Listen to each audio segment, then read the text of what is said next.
தொடக்க நூல் அதிகாரம் 41. 2 முழு ஆண்டுகள் கழிந்த பின் பார்வோன் ஒரு கனவு கண்டான். அக்கனவில் அவன் நைல் நதி கரையில் நின்று கொண்டிருந்தான். அப்பொழுது அழகிய கொழுத்த 7 பசுக்கள் நதியிலிருந்து கரைக்கு வந்து கோரை புற்களிடையே மேய்ந்து கொண்டிருந்தன.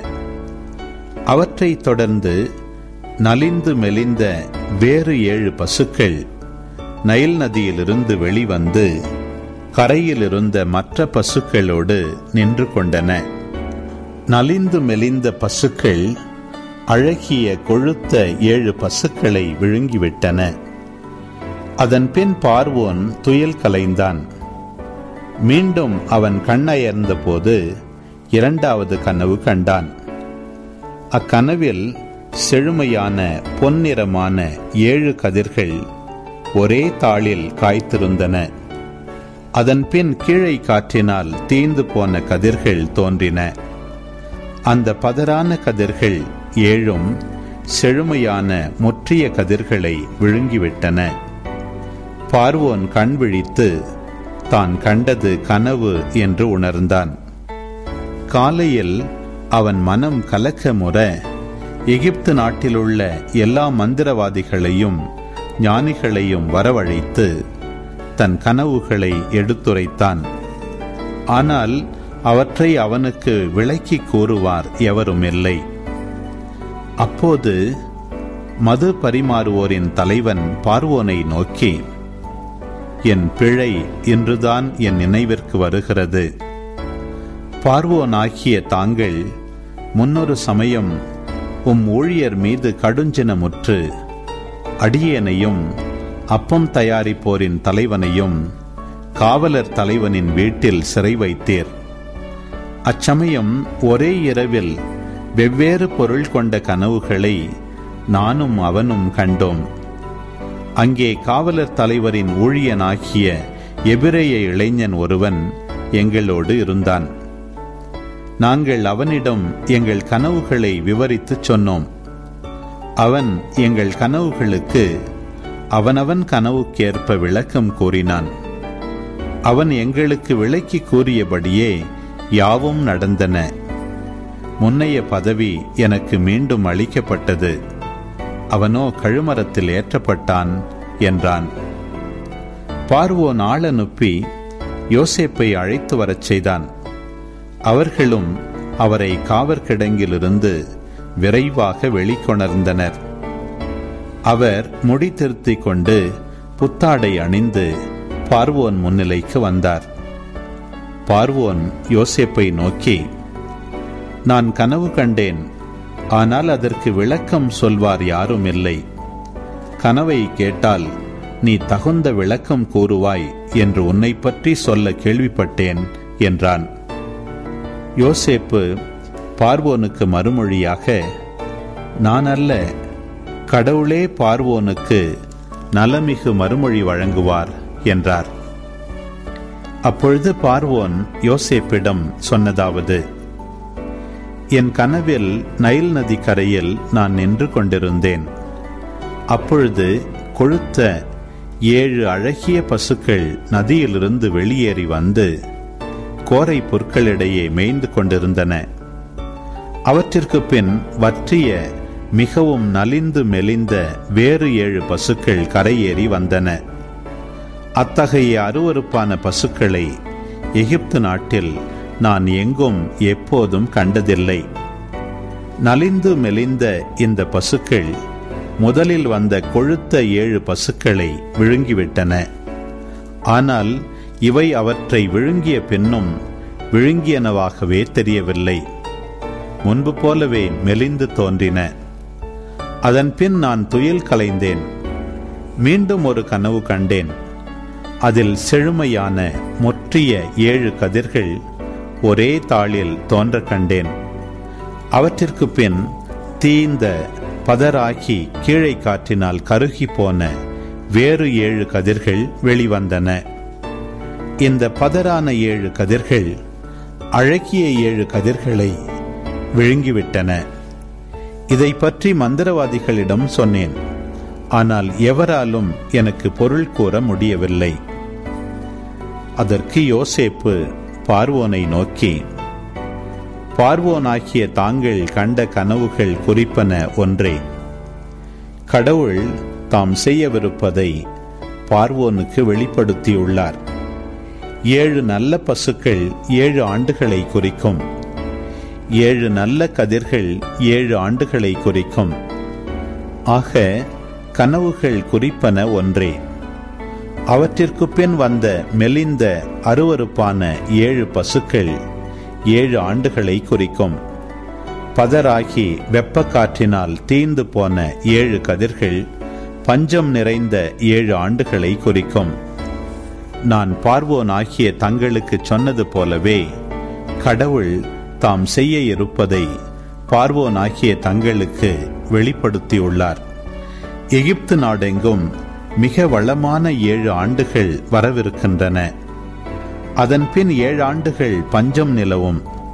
அப்பொழுது எகிப்து நாட்டின் அனைத்து வளமும் மறந்து போகும் அளவிற்கு அந்நாட்டை பஞ்சம் பாழாக்கும். நாட்டின் வளமை நினைவுக்கே வராது. வரவிருக்கும் பஞ்சம் அந்த அளவிற்கு கடுமையாயிருக்கும். இது கடவுளால் உறுதி செய்யப்பட்டுவிட்டது என்பதற்கும் அவரால் விரைவில் நிறைவேற்றப்படும் என்பதற்கும் அறிகுறியாகவே பார்வோனுக்கு கனவு 2 முறை வந்தது. எனவே பார்வோன் உடனடியாக மதிநுட்பமும் ஞானமும் செறிந்த ஒருவனை கண்டுபிடித்து எகிப்து நாட்டின் அதிகாரியாக அமர்த்த வேண்டும். மேலும் 7 வளமான ஆண்டுகளில் எகிப்து நாட்டின் விளைச்சலில் 1/5 பகுதியை கொள்முதல் செய்யுமாறு மேற்பார்வையாளர்களையும் பார்வோன் தொடர்ந்து நியமிக்கட்டும். வரவிருக்கும் வளமான இந்த ஆண்டுகளிலேயே தானியம் முழுவதையும் பார்வோனின் அதிகாரத்தில் அவர்கள் கொள்முதல் செய்து பின்னர் உண்ண கொடுப்பதற்கென நகர்களில் சேமித்து வைக்கட்டும். எகிப்து நாட்டில் பஞ்சம் வரவிருக்கும் 7 ஆண்டுகளில் பயன்படுத்துமாறு தானியம் இவ்வாறு சேமித்து வைக்கப்படட்டும். நாடும் பஞ்சத்தினால் அழியாதிருக்கும் என்றார். அவர் சொன்னது பார்வோனுக்கும் அவன் அலுவலர் அனைவருக்கும் நலம் என தோன்றியது. பார்வோன் தன் அலுவலர்களை நோக்கி, இறையாவி பெற்றுள்ள இவரை போல் வேறெவரையும் நாம் காண முடியுமோ என்றான். பின்பு பார்வோன் யோசேப்பை நோக்கி, இவற்றையெல்லாம் கடவுள் ஒருவருக்கே அறிவித்துள்ளார். உம்மை விட மதிநுட்பமும் ஞானமும் செறிந்தவர் யாரும் இல்லர். எனவே நீரே என் அரண்மனையின் பொறுப்பை ஏற்பீர். வார்த்தைக்கு என் மக்கள் எல்லோரும் அடிபணியட்டும். அரியணையில் மட்டும் நான் உமக்கு மேற்பட்டவனாயிருப்பேன் என்றான். பின்பு பார்வோன் யோசேப்பை நோக்கி, இதோ எகிப்து நாடு முழுவதற்கும் உம்மை அதிகாரியாக நியமிக்கிறேன் என்று சொன்னான். உடனே பார்வோன் தன் கையில் அணிந்திருந்த அரச கணையாழியை கழற்றி அதை யோசேப்பு கையில் அணிவித்து அவருக்கு பட்டாடை உடுத்தி பொன் கழுத்தணியை அவருக்கு அணிவித்தான். மேலும் அவரை தன் 2ஆம் தேரில் வலம் வரச் செய்து, இவருக்கு முழந்தாளிடுங்கள் என்று ஏவலர் கட்டியம் கூறச் செய்தான். இவ்வாறு எகிப்து நாடு முழுவதற்கும் அவரை அதிகாரியாக்கினான். மேலும் அவன் யோசேப்பை நோக்கி, பார்வோனாகிய நான் கூறுகிறேன், உமது ஒப்புதலின்றி எகிப்து நாடெங்கும் எவனும் கையையோ காலையோ உயர்த்தக்கூடாது என்றான். பின் பார்வோன் யோசேப்பிற்கு சாபநாத்து பனேகா என்று புதிய பெயர் சூட்டி ஓன் நகர் அர்ச்சகர் போற்றிபெராவின் மகளான ஆசினத்தை அவருக்கு மணமுடித்து வைத்தான். எகிப்து நாடு முழுவதற்கும் யோசேப்பு ஆளுநரானார். எகிப்தின் மன்னனாகிய பார்வோனிடம் பணியேற்ற பொழுது யோசேப்பிற்கு வயது 30. அவர் பார்வோனிடம் விடை பெற்று எகிப்து நாடு முழுவதும் சுற்றுப்பயணம் செய்தார். வளமிக்க 7 ஆண்டுகளில் நிலம் மிகுதியான விளைச்சல் தந்தது. அந்த 7 ஆண்டுகளில் எகிப்து நாட்டில் விளைந்த எல்லா உணவுப் பொருள்களையும் நகர்களில் அவர் சேகரித்து வைத்தார். ஒவ்வொரு நகரிலும் அதை சுற்றியுள்ள வயல்களில் விளைந்த உணவுப் பொருள்களை சேமித்து வைத்தார். கடற்கரை மணல் அளவுக்கு மிகுதியான தானியத்தை யோசேப்பு கொணர்ந்து குவித்தார். கணிக்க இயலாத அளவிற்கு உணவுப் பொருள்கள் சேர்ந்தமையால் கணிப்பதை நிறுத்தினார். பஞ்சத்தின் ஆண்டு வரும் முன்னே யோசேப்பிற்கு ஓன் நகர் அர்ச்சகர் போற்றிபெராவின் மகள் ஆசினத்து மைந்தர் 2 பெற்றெடுத்தாள். யோசேப்பு, எல்லா துன்பங்களையும் என் தந்தையின் வீட்டையும் கடவுள் மறக்கச் செய்தார் என்று சொல்லி தலைமகனுக்கு மனாசே என்று பெயரிட்டார். பின், நான் துன்புற்ற இந்த நாட்டில் கடவுள் என்னை பலுகச் செய்தார் என்று சொல்லி அடுத்தவனுக்கு எப்ராயிம் என்று பெயரிட்டார். எகிப்து நாட்டின் வளமான 7 ஆண்டுகள் முடிவுற்றன. யோசேப்பு முன்னறிவித்தபடி 7 ஆண்டு பஞ்சம் தொடங்கியது. எல்லா நாடுகளிலும் பஞ்சம் தலைவிரித்தாடியது. ஆனால் எகிப்து நாடு முழுவதற்கும் உணவு கிடைத்தது. எகிப்து நாடு முழுவதும் பஞ்சம் வந்தபோது மக்கள் பார்வோனிடம் வந்து உணவுக்காக ஓலமிட்டனர். பார்வோன் எகிப்தியர் அனைவரையும் நோக்கி, யோசேப்பிடம் செல்லுங்கள், அவர் சொல்வதை செய்யுங்கள் என்று கூறினான். நாடு முழுவதும் பஞ்சம் பரவிய பொழுது யோசேப்பு களஞ்சியங்களை திறந்து எகிப்தியர்களுக்கு தானியங்களை விற்குமாறு செய்தார். ஏனெனில் எகிப்து நாட்டில் பஞ்சம் கடுமையாயிருந்தது. உலகமெங்கும் கொடும் பஞ்சம் நிலவியது. அனைத்து நாட்டு மக்களும் யோசேப்பிடம் தானியம் வாங்க எகிப்திற்கு வந்தார்கள். தொடக்க நூல் அதிகாரம் 42. எகிப்தில் தானியம் கிடைப்பதை பற்றி யாக்கோபு கேள்விப்பட்டு தம் புதல்வர்களை நோக்கி, நீங்கள் ஒருவர் மற்றவரை பார்த்து கொண்டு இருப்பது ஏன்? இதோ எகிப்தில் தானியம் கிடைக்கிறது என்று கேள்விப்படுகிறேன். நாம் பஞ்சத்தால் சாகாமல் உயிரோடு இருக்குமாறு நீங்கள் அங்கு சென்று நமக்கென தானியம் வாங்கிக் கொண்டு வாருங்கள் என்றார். எனவே யோசேப்பின் சகோதரர் 11 தானியம் வாங்கும் பொருட்டு எகிப்திற்கு புறப்பட்டு போனார்கள். ஆனால் யோசேப்பின் சகோதரனான பென்யமீனை அவனுடைய சகோதரர்களோடு யாக்கோபு அனுப்பவில்லை. ஏனெனில் அவனுக்கு ஏதாவது ஆபத்து நேரிடக்கூடும் என்று எண்ணினார். கானான் நாட்டிலும் பஞ்சம் நிலவியதால் அங்கிருந்து தானியம் வாங்கச் சென்ற மற்றவர்களோடு இஸ்ரவேலின் புதல்வர்களும் சேர்ந்து கொண்டனர். அப்பொழுது யோசேப்பு நாட்டுக்கு ஆளுநராயிருந்து மக்கள் அனைவருக்கும் தானியம் விற்கும் அதிகாரம் பெற்றிருந்தார். எனவே அவருடைய சகோதரர்கள் வந்து தரை மட்டும் தாழ்ந்து யோசேப்பை வணங்கினார்கள். யோசேப்பு தம் சகோதரர்களை அடையாளம் கண்டு கொண்டார். ஆயினும் அவர்களை அறியாதவர் போல் கடுமையாக அவர்களிடம் பேசி, நீங்கள் எங்கிருந்து வருகிறீர்கள் என்று வினவினார். அவர்களோ, நாங்கள் கானான் நாட்டிலிருந்து உணவுப் பொருள்கள் வாங்க வந்திருக்கிறோம் என்று பதில் கூறினார்கள். யோசேப்பு தம் சகோதரர்களை அடையாளம் கண்டு கொண்ட போதிலும் அவர்கள் அவரை அடையாளம் கண்டு கொள்ளவில்லை.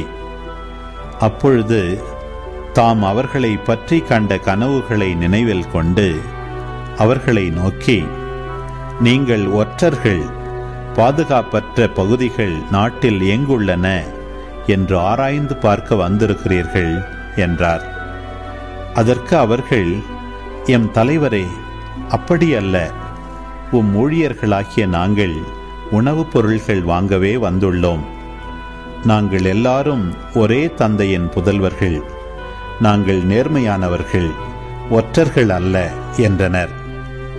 அவர்களிடம் அவர், இல்லை இல்லை, பாதுகாப்பற்ற பகுதிகள் நாட்டில் எங்குள்ளன என்று ஆராய்ந்து பார்க்க வந்தவர்களே நீங்கள் என்று சொன்னார். அவர்கள் மறுமொழியாக, உம் அடியார்களாகிய நாங்கள் கானான் நாட்டில் வாழும் ஒரே தந்தையின் 12 புதல்வர்கள். இப்பொழுது எங்களுள் இளையவன் எங்கள் தந்தையோடு இருக்கின்றான், இன்னொருவன் இறந்துவிட்டான் என்றனர். யோசேப்பு மீண்டும் அவர்களிடம், நான் சொன்னது போலவே நீங்கள் ஒற்றர்கள்தாம். இதோ நான் உங்களை சோதித்தறிய போகிறேன்.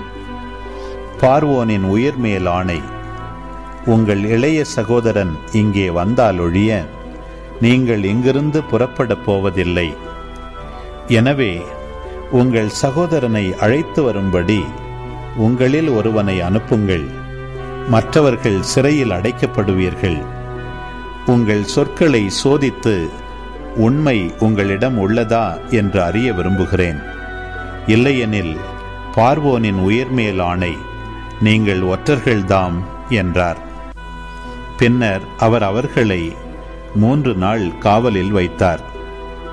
3ஆம் நாள் யோசேப்பு அவர்களை நோக்கி, நான் சொல்கிறபடி செய்யுங்கள், செய்தால் பிழைக்கலாம். ஏனெனில் நான் கடவுளுக்கு அஞ்சுபவன். நீங்கள் குற்றமற்றவர்களானால் சகோதரராகிய உங்களில் ஒருவன் சிறைச்சாலையில் அடைபட்டிருக்கட்டும். மற்றவர்கள் புறப்பட்டு பஞ்சத்தால் வாடும் உங்கள் குடும்பங்களுக்கு தானியம் கொண்டு போகலாம். உங்கள் இளைய சகோதரனை என்னிடம் அழைத்து வாருங்கள். அப்பொழுது நீங்கள் கூறியது உண்மை என்று விளங்கும். நீங்களும் சாவுக்குள்ளாக மாட்டீர்கள் என்றார். அவர்களும் அப்படியே செய்தனர். அப்போது அவர்கள் ஒருவர் மற்றவரிடம், உண்மையாகவே நம் சகோதரனை முன்னிட்டே இப்பொழுது நாம் தண்டிக்கப்படுகிறோம். தன் உயிருக்காக எவ்வளவு துயரத்துடன் நம்மிடம் கெஞ்சி மன்றாடினான். நாமோ அவனுக்கு செவிசாய்க்கவில்லை. நமக்கு இத்துன்பம் ஏற்பட்டதற்கு அதுவே காரணம் என்று சொல்லிக் கொண்டனர். அப்பொழுது ரூபன் மற்றவர்களிடம், பையனுக்கு எத்தீங்கும் இழைக்காதீர்கள் என்று உங்களுக்கு நான் சொல்லவில்லையா? நீங்களோ செவி கொடுக்கவில்லை. இதோ அவனது இரத்தம் நம்மிடம் ஈடு கேட்கிறது என்றார். யோசேப்பு மொழிபெயர்ப்பாளன் மூலம் அவர்களிடம் பேசியதால் தாங்கள் சொன்னது அவருக்கு தெரியும் என்று அவர்கள் அறியவில்லை. அப்போது அவர் அவர்களிடமிருந்து ஒதுங்கிச் சென்று அழுதார். பின்பு திரும்பி வந்து அவர்களோடு பேசுகையில் சிமியோனை பிடித்து அவர்கள் கண் முன்பாக அவனுக்கு விலங்கிட்டார். பின்பு அவர்களுடைய கோணிப்பைகளை தானியத்தால் நிரப்பி அவனவன் பணத்தை திரும்ப அவனவன் பையிலிட்டு கட்டவும் வழிக்கு வேண்டிய உணவுப் பொருள்களை கொடுக்கவும் உத்தரவிட்டார். அப்படியே அவர்களுக்கு செய்யப்பட்டது. அவர்கள் தங்கள் கழுதைகளின் மேல் தானியத்தை ஏற்றிக்கொண்டு அங்கிருந்து புறப்பட்டார்கள். பின்பு அவர்களில் ஒருவன் சாவடியில் தன் கழுதைக்கு தீனி போடுவதற்காக தன் கோணியை திறக்கவே அதன் வாயில் தன் பணம் இருக்க கண்டான். அவன் தன் சகோதரரை நோக்கி, என் பணம் திருப்பி தரப்பட்டுள்ளது, இதோ என் கோணியில் இருக்கிறது என்றான். அவர்களோ மனக்கலக்கமுற்று நடுநடுங்கி ஒருவரோடொருவர், கடவுள் நமக்கு இப்படி செய்தது ஏன் என்றனர். பின்பு அவர்கள் கானான் நாட்டில் தங்கள் தந்தை யாக்கோபிடம் வந்து சேர்ந்து தங்களுக்கு நேர்ந்தவற்றையெல்லாம் தெரிவித்தனர். அவர்கள் கூறியது, அந்நாட்டின் தலைவர் எங்களிடம் கடுமையாக பேசினார். நாட்டை வேவு பார்க்க வந்தவர்கள் போல் எங்களை நடத்தினார். நாங்களோ அவரை பார்த்து, நாங்கள் நேர்மையானவர்கள், ஒற்றர்கள் அல்ல.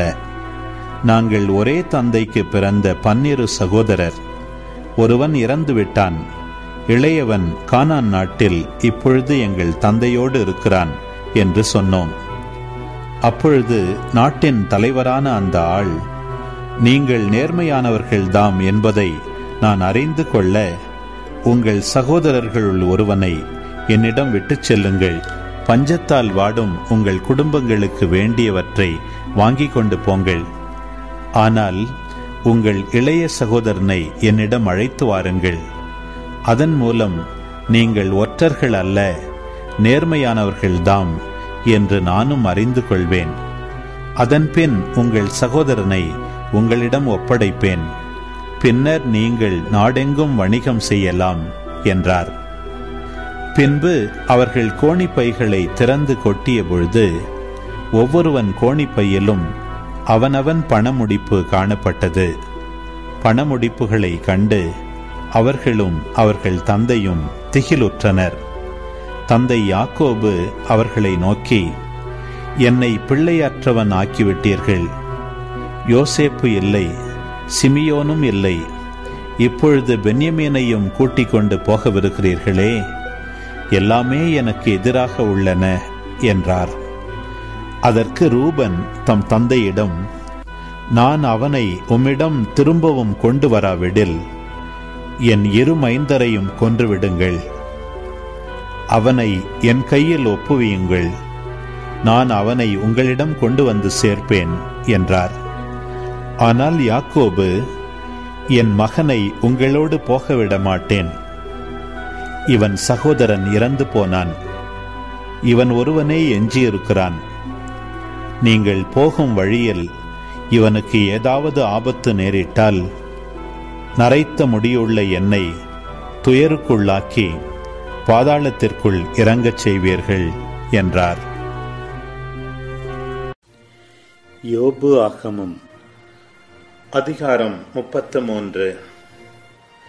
ஆனால் இப்பொழுது யோபே, எனக்கு செவிகொடும், என் எல்லா வார்த்தைகளையும் கேளும். இதோ நான் வாய் திறந்து விட்டேன், என் நாவினால் பேசுகிறேன். என் உள்ளத்தின் நேர்மையை என் சொற்கள் விளம்பும், அறிந்ததை உண்மையாய் இயம்பும் என் உதடுகள். இறைவனின் ஆவி என்னை படைத்தது, எல்லாம் வல்லவரின் மூச்சு என்னை வாழ்விக்கின்றது. உம்மால் முடிந்தால் எனக்கு பதில் சொல்லும், என்னோடு வழக்காட எழுந்து நில்லும். இதோ இறைவன் முன்னிலையில் நானும் நீவீரும் ஒன்றே. உம்மை போல் நானும் களிமண்ணிலிருந்து செய்யப்பட்டவனே. இதோ நீர் எனக்கு அஞ்சி நடுங்க வேண்டியதில்லை, நான் வலுவாக உம்மை தாக்க மாட்டேன்.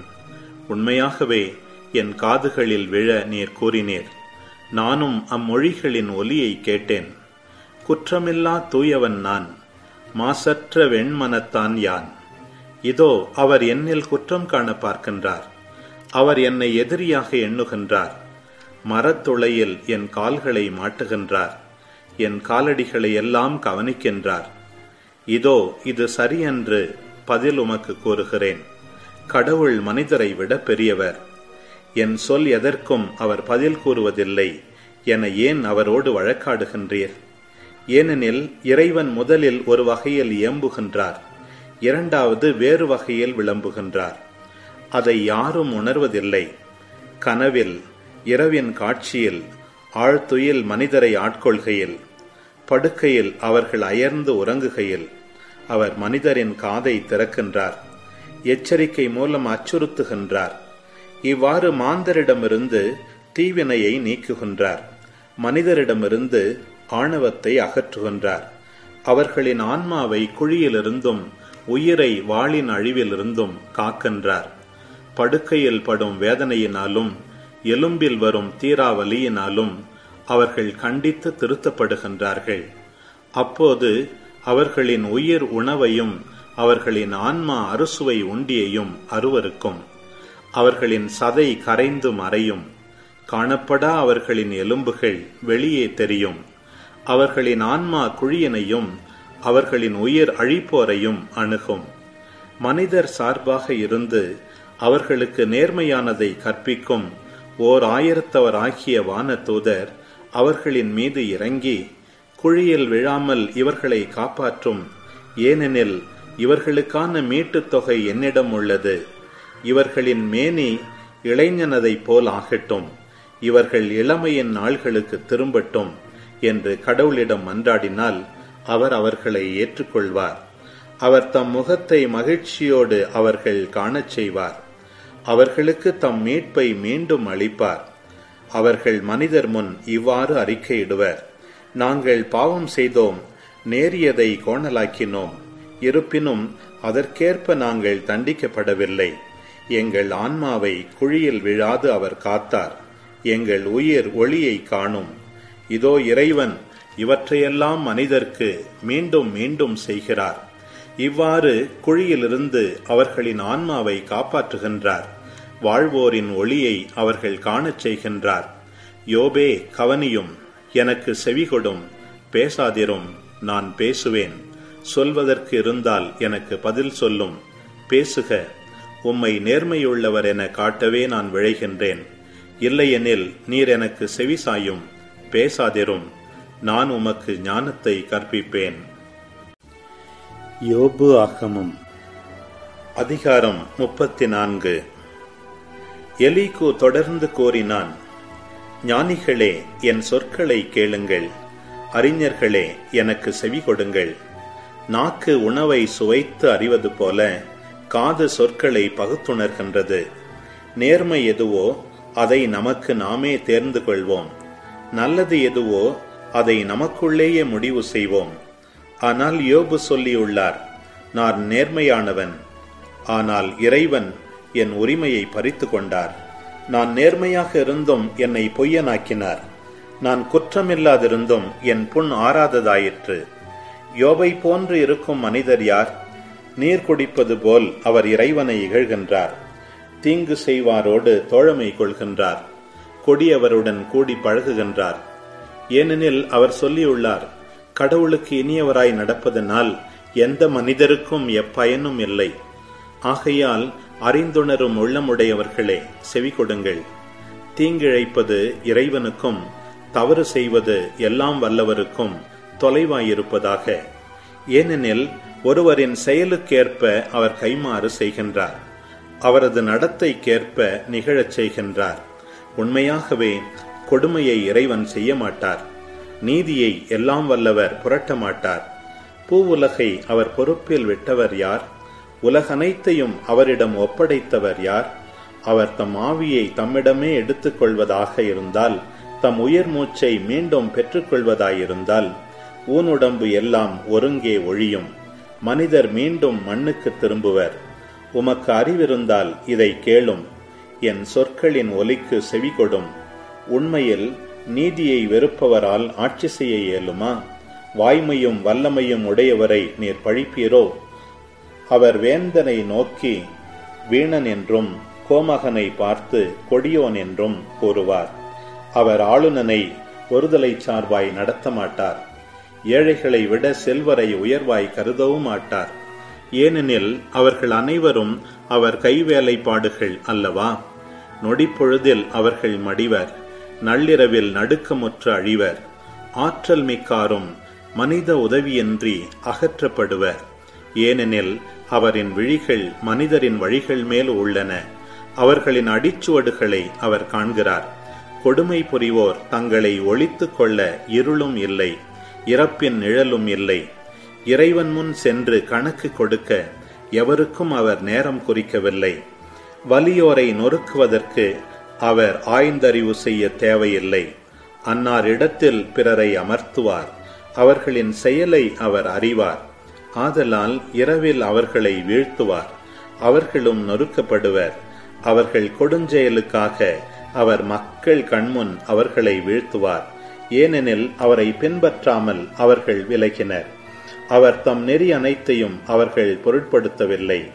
ஏழையின் குரல் அவருக்கு எட்டச் செய்தனர். அவரும் ஒடுக்கப்பட்டவர் குரலை கேட்டார். அவர் பேசாதிருந்தால் யார் அவரை குறை கூற முடியும்? அவர் தம் முகத்தை மறைத்து கொண்டால் யார்தான் அவரை காண முடியும்? நாட்டையும் தனி மனிதரையும் அவரே கண்காணிக்கின்றார். எனவே இறைப்பற்றில்லாதவரோ மக்களை கொடுமைப்படுத்துபவரோ ஆளக்கூடாது. எவராவது இறைவனிடம் இவ்வாறு கேட்பதுண்டா? நான் தண்டனை பெற்றுக்கொண்டேன், இனி நான் தவறு செய்ய மாட்டேன். தெரியாமல் செய்ததை எனக்கு தெளிவாக்கும். தீங்கு செய்திருந்தாலும் இனி அதை நான் செய்யேன். நீர் உம் தவற்றை உணர மறுக்கும் போது கடவுள் உம் கருத்துக்கேற்ப கைமாறு வழங்க வேண்டுமா? நீர்தான் இதை தீர்மானிக்க வேண்டும், நான் அல்ல. ஆகையால் உமக்கு தெரிந்ததை கூறும். புரிந்து கொள்ளும் திறன் உடையவரும் எனக்கு செவிசாய்ப்பவர்களில் ஞானம் உள்ளவரும் இவ்வாறு சொல்வர். யோபு புரியாமல் பேசுகின்றார். அவர் சொற்களும் பொருளற்றவை. யோபு இறுதி வரை சோதிக்கப்பட வேண்டுமா? ஏனெனில் அவரின் மொழிகள் தீயோருடையவை போல் உள்ளன. யோபு தாம் பாவம் செய்ததோடு கிளர்ச்சியும் செய்கின்றார். ஏளனமாய் நம்மிடையே அவர் கைதட்டுகின்றார். இறைவனுக்கு எதிராக வார்த்தைகளை கொட்டுகின்றார். நீதிமொழிகள் அதிகாரம் 4. பிள்ளைகளே, தந்தையின் போதனைக்கு செவிசாயுங்கள். மெய்யுணர்வை அடையும்படி அதில் கவனம் செலுத்துங்கள்.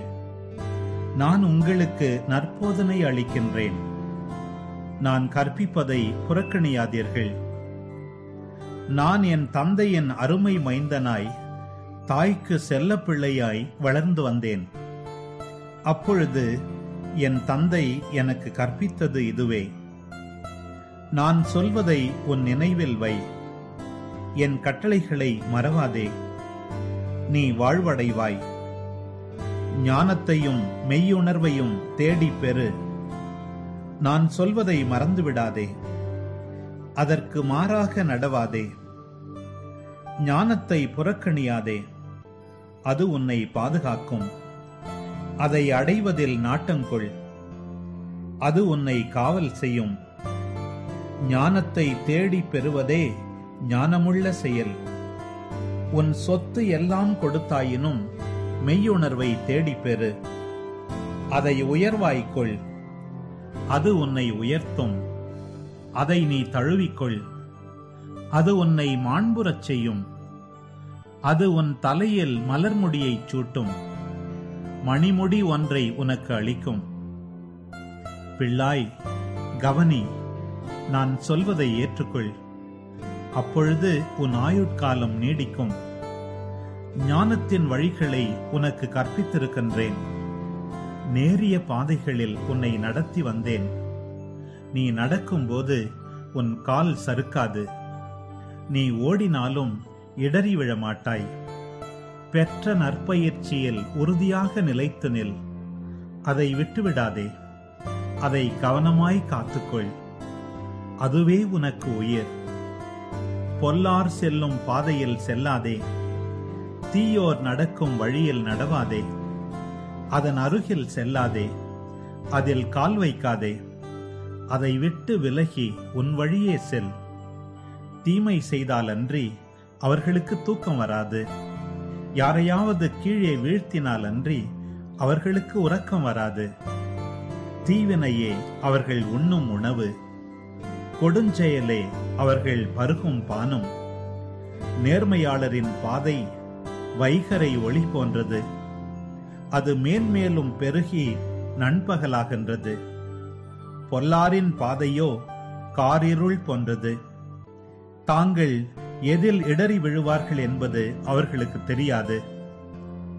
பிள்ளாய், என் வார்த்தைகளுக்கு செவிகொடு. நான் சொல்வதை கவனி. உன் கவனத்தினின்று அவை விலகாதிருக்கட்டும். உன் உள்ளத்தில் அவற்றை பதித்து வை. அவற்றை தேடி பெறுவோருக்கு அவை உயிரளிக்கும். அவர்களுக்கு உடல் நலமும் தரும். விழிப்பாயிருந்து உன் இதயத்தை காவல் செய். ஏனெனில் அதனின்று பிறப்பவை உன் வாழ்க்கையின் போக்கை உறுதி செய்யும். நாணயமற்ற பேச்சு உன் வாயில் வரக்கூடாது. வஞ்சகச் சொல் உன் வாயில் எழக்கூடாது. உன் கண்கள் நேரே பார்க்கட்டும். எதிரே இருப்பதில் உன் பார்வையை செலுத்து. நேர்மையான பாதையில் நட. அப்பொழுது உன் போக்கு இடரற்றதாயிருக்கும். வலப்புறமோ இடப்புறமோ திரும்பாதே. தீமையின் பக்கமே காலெடுத்து வைக்காதே.